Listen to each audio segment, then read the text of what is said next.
Do you like music? Do you like the music? ഈ രണ്ട് ക്വസ്റ്റ്യൻസും തമ്മിൽ ഡിഫറൻസ് ഉണ്ടോ? ഉണ്ടല്ലോ. ഡു യു ലൈക്ക് മ്യൂസിക് എന്നാൽ പൊതുവായിട്ട് നിങ്ങൾക്ക് മ്യൂസിക് ഇഷ്ടമാണോ എന്നാണ് അർത്ഥം. അപ്പോൾ ദ മ്യൂസിക് എന്ന് പറയേണ്ട ആവശ്യം ഇല്ല, മ്യൂസിക് എന്ന് മാത്രം മതി.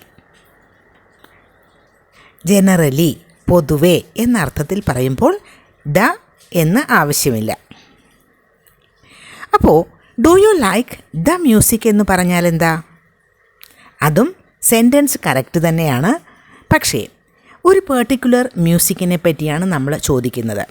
ഏതെങ്കിലും ഒരു പെർട്ടിക്കുലർ മ്യൂസിക്, ഒരു പാട്ട് കേട്ടുകൊണ്ടിരിക്കുന്നു, ആ സമയത്ത് ആ പാട്ടിൻ്റെ മ്യൂസിക് ഇഷ്ടമാണോ എന്ന് ചോദിക്കണമെങ്കിൽ ദ മ്യൂസിക് എന്ന് അവിടെ ഉപയോഗിക്കണം. Do you like the music?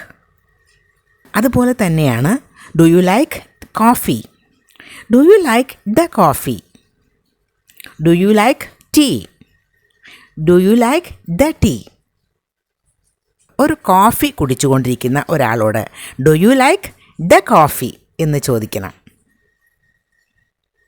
നിങ്ങൾക്ക് ടീ പൊതുവേ ഇഷ്ടമാണോ എന്ന അർത്ഥത്തിലാണ് നമ്മൾ ചോദിക്കുന്നതെങ്കിൽ ഡു യു ലൈക്ക് ടീ എന്നാണ് ചോദിക്കേണ്ടത്.